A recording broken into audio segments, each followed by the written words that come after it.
محمد رسول الله. إن الحمد لله تعالى نحمده ونستعين به ونستغفره ونعوذ بالله من شرور أنفسنا ومن سيئات أعمالنا من يهده الله فلا مضل له ومن يضلل فلا هادي له أشهد أن لا إله إلا الله وحده لا شريك له وأشهد أن محمدا عبده ورسوله ثم أما بعد. Të gjitha falenderimet, lavdërimet, adhurimet tona i takojnë vetëm Allahut të mënduar. Atë falenderojmë dhe vetëm prej tij ndihmë dhe falje kërkojmë. Dëshmoj se nuk meriton të adhurohet me të drejtë askush pas Allahut, i cili është një dhe i vetëm. Dhe dëshmoj se Muhamedi alayhi salatu wasalam është rob dhe dërguari i tij i fundit. Të nderuar vëllezër besimtar, ka shumë tema në jetën e përditshme që njeriu i dëgjon. Madje mund të përsëritet e i dëgjon përsëri. Nuk është çështja sa herë dëgjon, por çështja është sa përfiton nga ajo që dëgjon. Zoti xhallahu ala ka bërë që ne si besimtar, së paku një herë në javë, në mënyrë obligative, të dëgjojmë një këshill ditën e xumë që përmirësojmë me të raportin me Zotin, përmirësojmë gabimet tona, pendohemi, marrim njohuri të reja për fenë tonë, për jetën, e shumë temat e tjera që na duhen njëve në jetën e kësaj dunjaje. Andaj qasja në karshi informatave, qasja në karshi njohuriu do të jetë një qasje me përgjegjësi të madhe, me përpjekje të vazhdueshme për të përfituar. Qoftë një fjalë, qoftë një udhëzim, që kur të përfundon ligjërimi, ne ta ndim veten më të përmbushur, më të plotësuar, më të motivuar për të vazhduar tutje, më syqel karshi problemeve, dilemave, sfidave të ndryshme kështu me radhë. Duhet të vret një ndryshim në mënyrën e menduarit tonë, në çastjen tonë, në të folërit tonë, sjelljen e kështu me radhë. Përndryshe, nëse nuk ndodh kjo, atëherë është fatkeqësi. Është fatkeqësi kur njohuritë që janë dritë shndrohen në errësirë, kur njohuritë që janë begati shndrohen në përgjegjësi e fatkeqësi. Për këtë arsye Allahu xhallahu ala tha në Kur'an: "Wa dhakkir fa inna dhikra tanfa'u al-mu'minin." Ti mësoj njerëzit, këshilloj, madje edhe përsërit e këshillën, nga se në gjitha këto procese gjithmonë besimtarët dalin me përfitime dhe dobi. Gjithmonë muslimani fiton diçka.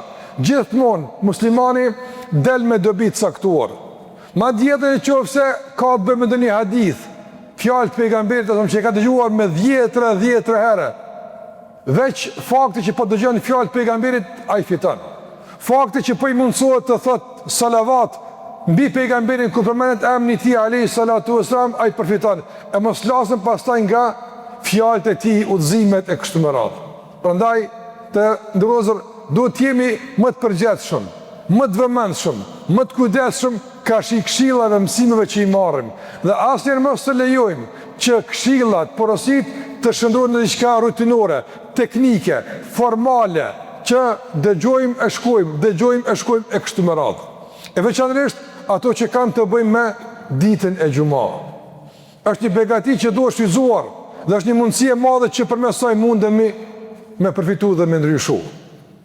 Dua sa që brenda disa dobive të shkurtra tua përcjell një hadith të Muhamedit alayhi salatu wasalam, i cili në aspektin tematik nuk sjell tema të reja, por në aspektin kuptimor ka një qasje shumë vetëdijsuese, shumë të rëndësishme për neve që ka të bëjë pastaj edhe me gjitha temat e jetës tonë.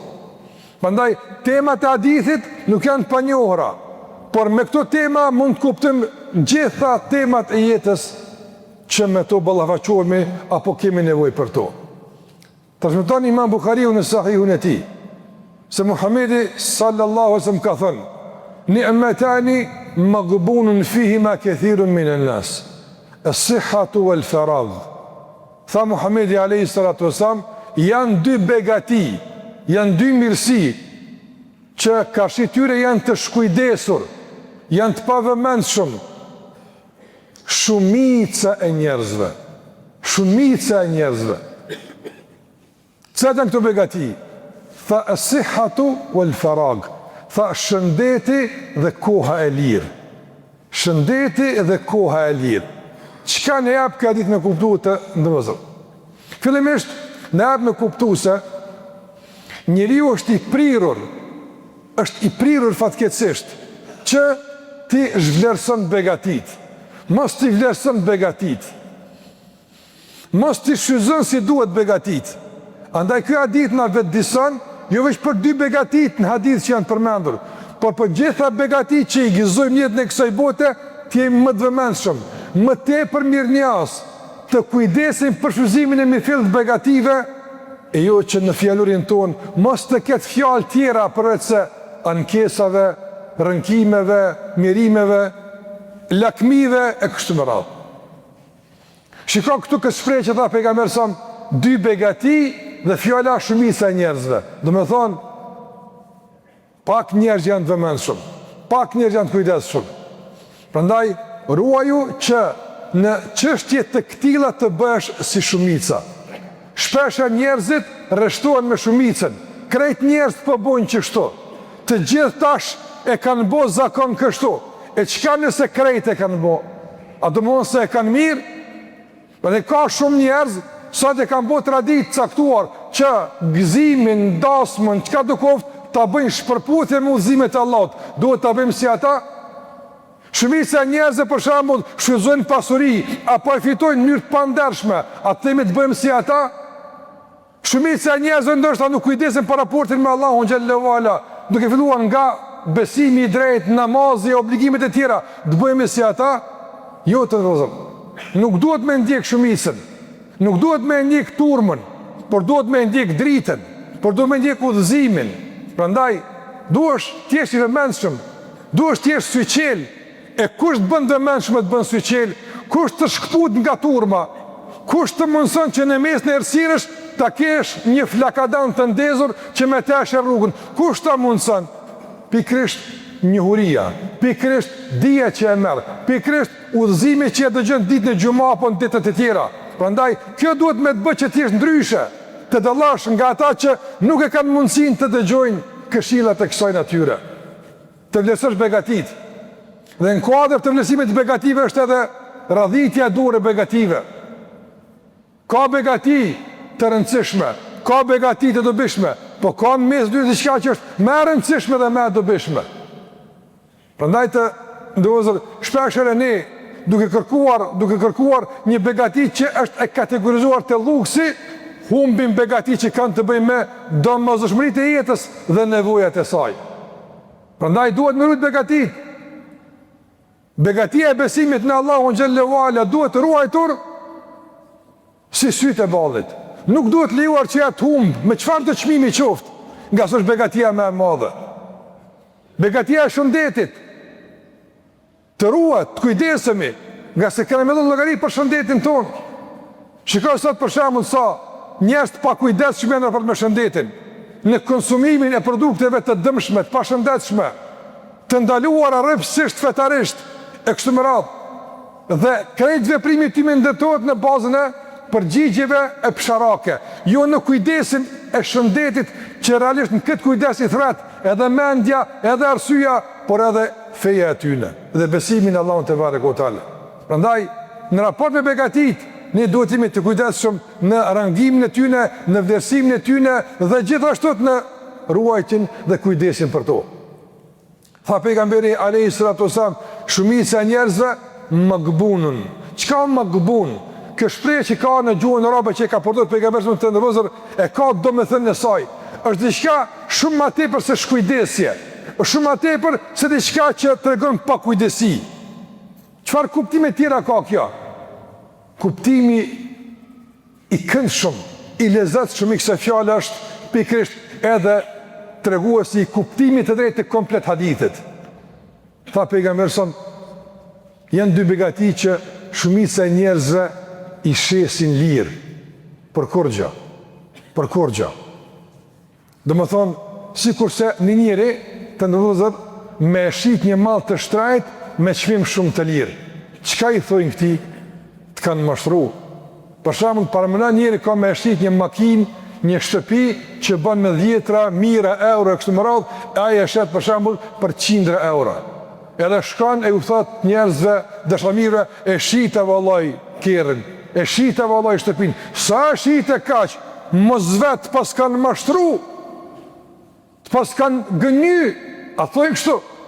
E po fatkeqësisht në raport me shëndetin të ndrozur, në shfrytëzimin e shëndetit, shpesh njerëzit gënjihen, mashtrohen se si duhet me erujt dhe për çka duhet me erujt dhe si duhet me ashtu shëndetin, madje edhe kohën e lirë.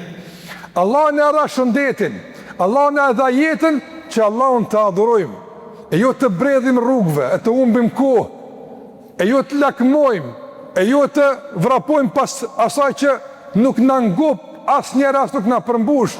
Prandaj kujdesu që mos të ndodh në fund të jetës të dalësh nga donjaja e ta kuptosh se më pas kanë mashtru, më kanë thonë se çështu mirë e mërnu, më kanë thonë se çështu mirë është me organizu jetën, më kanë thonë se këtu kënaqësia s'pas ka qenë, kam gabu, kërkon me u kthy po është e pamundshme. Prandaj ti hapim syt, ti jemi të mençur, të kujdesshëm, mos u mashtroni, por ndesh një udhëzimet e Allahut azza xal, për përdorim të duhur të shëndetit, të begative, të pasurisë, të familjes, të fëmijëve, të jetës në përgjithësi dhe këtë begative që i kemi.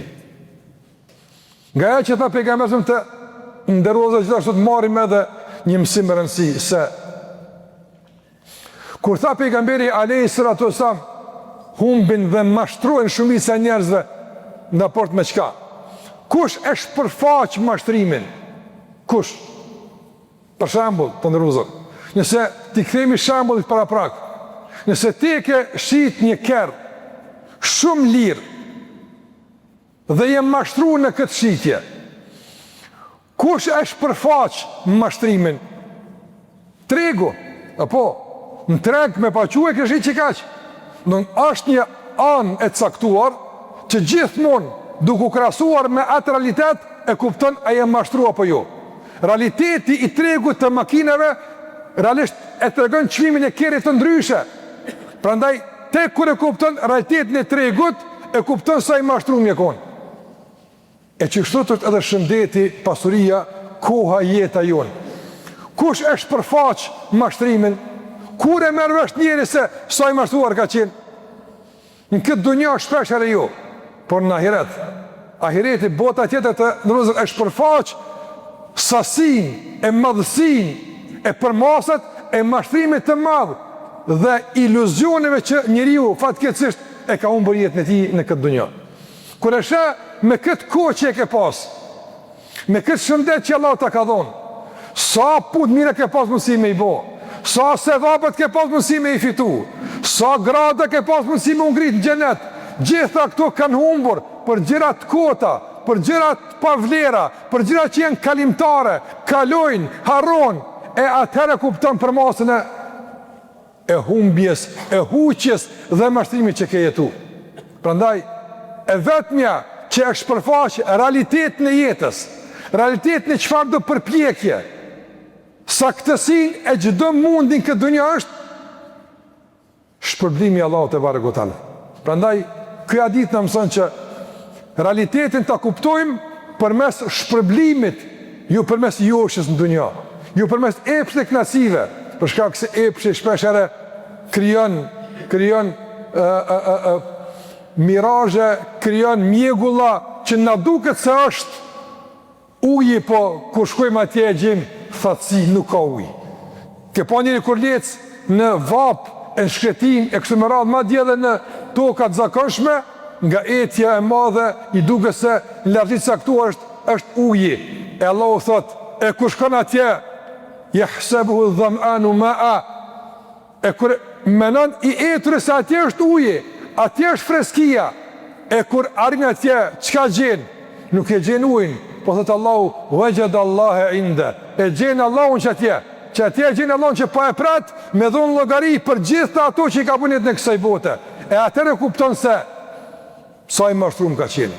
Prandaj, nga mirësitë e besimit është se nuk na lën të mashtrohemi, nuk na lën të bijmë në bestytni, të bijmë në lejthitje, në huti, ta qojmë kohën hoq, ta shfrytëzojmë shëndetin gabimisht, por gjitha këto begati dhe shumë tjera ti përdorim në favorin ton, në shpërblimin ton, për përjetësin ton nesër, por edhe për jetën e lumtur në jetën e kësaj dunjaje. Edhe për këtë dunja është ky udhëzim para se për botën tjetër. Prandaj shikoni sa bukur pejgamberi na mëson që këtë duhet me ndjek, ku duhet të rreshtohemi, jo gjithmonë me shumicën, jo gjithmonë me turmën. Ku duhet që të ecim rrugës së modelit ton, Muhamedi alayhis salam, dhe me cilin realitet duhet ta kuptojmë dhe dallojmë realitetin me mashtrimin. Ku është rruga ndase? Kush e ndan realitetin nga iluzioni, nga mashtrimi? E ndan ahireti, jo dunjaja. Dunja njerëz mashtrohen shpesh herë duke menduar se janë pjesë e realitetit, por e kundërta është gjithmonë e vërteta. Allahu na ruaj. Prandaj të ndërrozor, le të ketë ky hadith një vetëdijsim për neve se si po e organizojmë jetën tonë, e veçanërisht si po e shfrytëzojmë begatinë e shëndetit dhe begatinë e kohës që e kemi. Të mësojmë të vlerësojmë begatit, e të jemi mirënjohës ndaj Allahut te varta për begatinë që na i ka dhënë.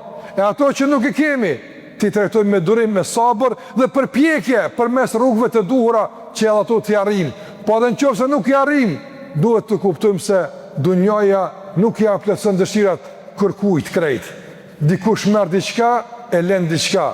E dikush e merr tjetrën, e nuk e merr atë tjetrën e kështu me radhë, por e rëndësishme është të shikosh se e ke marrë të duhurën, e ke marrë të dobishmën, e ke marrë të shpërblyrën. Kjo më rëndësi, çfarë po bën në strajsin e jetës tonë. A është ajo që nesër kur Allahu na takon të bën faqebardh, e të bën të gëzuar dhe e kupton se ke qenë në rrugën e dur dhe syçel, apo fatkeqësisht të del një realitet komplet tjetër tek Allahu dhe kupton se pas na qeni mashtruar, e të thua Allahu na ruaj ti je nga ata sikurse do të thonë shumica e njerëzve, mirë për mua, sikur mos e kisha ndjek këtë rrugë, mirë për mua, sikur mos e kisha pas këtë shoqëni, mirë për mua, sikur mos e kisha pas këtë pasuri, e kështu me radhë.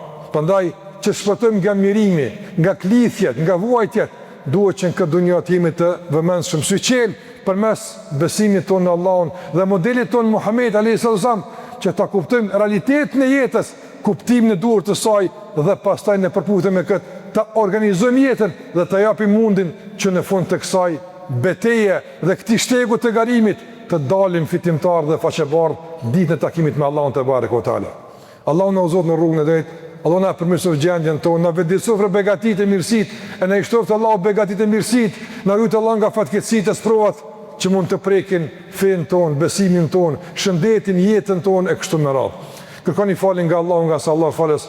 Dhe është me shuhë së kullu kauli hadha wa astaghfirullah li wa lakum fastaghfiruhu innahu huwal ghafurur rahim.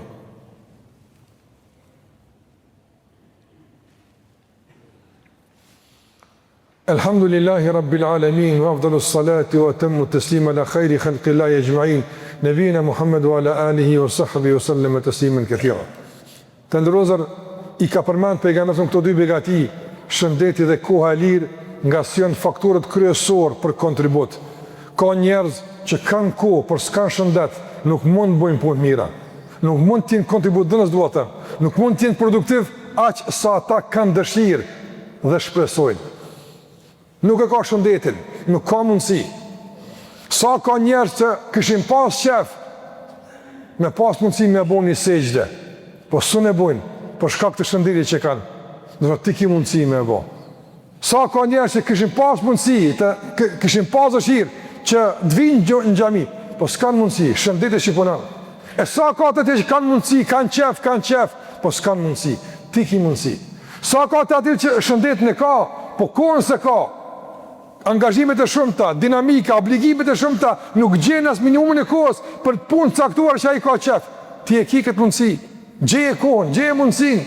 Andaj kur të dyja bashkohen, koha dhe bashkohet shëndeti, janë më të vërtet pregaditja e duhur që ta mundson Allahu xhallahu që të jesh produktiv e që ti i dobishëm.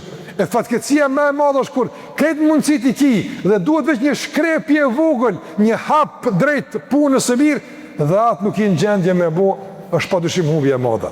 Është humbje e madhe. Prandaj veçanërisht rinia jonë, Allahu xhallahu ala rinin e ka ndëru me mundësi dhe begati shumëta, kohën e kanë kohën edhe të periudhës kohore. Rinia është koha më produktive, më shpesdhënëse e njeriut dhe e shoqërisë.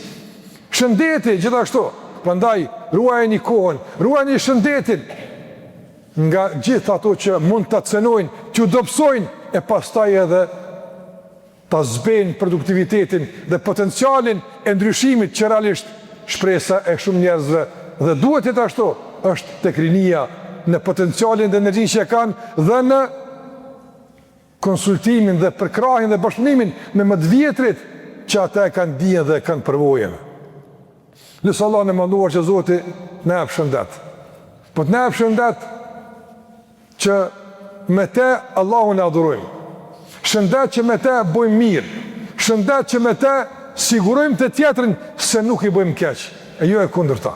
Jo e kundër që me shëndetin ton, me forcën ton, me musku që e ka e për Allahu të barë këtëla, apo ti përdojnë në rrahje, e në vrasje, e në konflikte, e në probleme me të tjerët. Jo kështu. Por në ndihmë, në përkrahje, e gjithë ato që mund të bënë për mes mirësisë shëndetit që Allahu ta ka dhënë. Gjithashtu të ndrozër, lësë Allah në manuar që për mes shëndetit që kemi, të adim dhimbjet edhe sprovën të smurve, e të gjindemi, e të ndihmojmë nga se i shëndetshmi nuk e din realisht problemin e të smurit, por e kupton kur e kthen vetën e tij thot e çka sikur mos të kisha pas këtë shëndet. Ndoshta nuk e din sa është dhimbja atij që ka smundje, por ti mosh me ditë sa është humbja e shëndetit që ti e ke Allah të ka begatuar me të. Dhe është begati e madhe me uzhun më mëngjes, edhe mundesh me lëviz, mundesh me dalë, mundesh me ecë. Prandaj bëu falëndërues, bëu mirëgjën te Allahu Azza Xhel, e ju ankues, e lakmues për begatitë e pafundme që nuk e arrin askush në kësaj bote. Po gjithashtu edhe për kohën e Allahut që na mundson që ta ndërtojmë këtë kohë, shfrytëzojmë me përmendje të Allahut, me adhurim, me bamirësi, me kontribut, me lexim, me mësim, me punë, angazhim, gjitha ato të mira që na i ka mundsuar dhe na ka urdhëruar për to Allahu te bareka o taala. Allahu i shëroft të smurit ta. Allahu i leso dhimbjet, mundime që i kanë. Allahu i leso familjarëve kujdesin për ta. Dhe është Allahu xhallahu ala që ata të shërohen. Po nëse Allah s'ka caktuar për ta shërim, u leso dhimbjet e u dhash përfundim të mirë. Allahu u largo brengat, pikëllimet, mërzit, telashat, gajlet, problemet të gjithëve që në mesin tonë mund t'i kenë. Dhe është Allah që në familje tonë të mbretnon dashuria, respekti, të largohet dhuna, urrejtja, të largohet individualizmi, të largohet egoizmi, e të mbretnon në shoqërinë tonë, në familje tona, dashuria, respekti, mirënjohja, bashkëpunimi ndërsjellët mes bashkëshortëve, familjarëve, fëmijëve dhe shoqërisë në përgjithësi. Dhe lutë Allah në madhnuar që Allah të ruan vendin tonë. Të ruan Allah vendin tonë nga njerëz mendjelet, nga keqbërës, nga njerëz që thurin kurthe të ndryshme kundër neve, që përmes kurtheve të tilla synojnë familjet tona, rinin tonë, lirin tonë, vendin tonë, të ardhmen tonë. Na ruajt Allah nga sherri i tyre. Na mbrojt Allahu xhallahu nga keqja e tyre, nga errësira e mendimeve të tyre dhe përpjekjeve të tyre dashakeqe. Edhe është Allahu që të jetojmë faqebardh, e të vdesim faqebardh, e na takojë Allah me dashnin tonë xhenet, në përjetësi, në falje, në kënaqësi të Allahut te barekuhu teala. Të ndrozëm lejoni për fund edhe një kërkesë nga kryesia e Bashkisë Islame. Bashkia Islame ka bërë iniciativë në gjitha xhamiat në Kosovë që të mbledhin një kontribut, një bashkëpunim vëllazëror për të ndihmuar këshillit të Bashkisë Islame në Klin, për ta bërë një pronë shumë të rëndësishme për ta, për xhaminë e tyre. Dhe mund ta paramendoni sa është kjo pronë e rëndësishme për një qytet si Klina. Ka nevojë për këtë pronë, është një vakëf që kushdo që kontribon, padyshim që investon për vete e familjen e tij derisa ai vakëf përdoret e kush e di sa ka më u përdor në sheku me radhë për të mirën e besimtarëve dhe qytetarëve të vendit tonë. Prandaj ju inkurajoj, ju ftoj që të jeni solidar, ndihmoni si zakonisht. Zoti ju shpëleft të gjithmonë iniciativave të tilla ju keni përgjigj me dorëdhënie, me bujari dhe gatishmëri të vazhdueshme për bashkëpunim. Zoti ju ashtoft pasurinë, Zoti ju bereqet dhe çdo kush që kontribon, Allahu e nderoft e shpëleft. Ai që nuk ka mundësi, Zoti i dhash mundësi, ndihmoft që edhe ai nesër të ndihmon e të bëhet pjesë e kontributit dhe ndihmës së përbashkët për projektet harit edhe për projektet mira. Inna Allaha wa malaikatahu yusalluna ala an-nabi ya ayyuhalladhina amanu sallu alayhi wa sallimu taslima. Allahumma salli ala Muhammad wa ala ali Muhammad kama sallaita ala Ibrahim wa ala ali Ibrahim innaka Hamidum Majid. Allahumma barik ala Muhammad wa ala ali Muhammad kama barakta ala Ibrahim wa ala ali Ibrahim innaka Hamidun Majid. Ibadallah, inna Allaha ya'muru bil adli wal ihsani wa ita'i dhil qurba wa yanha 'anil fahsha'i wal munkari wal baghi ya'idhukum la'allakum tadhakkarun. إلا الله لا إله إلا الله لا إله إلا الله محمد رسول الله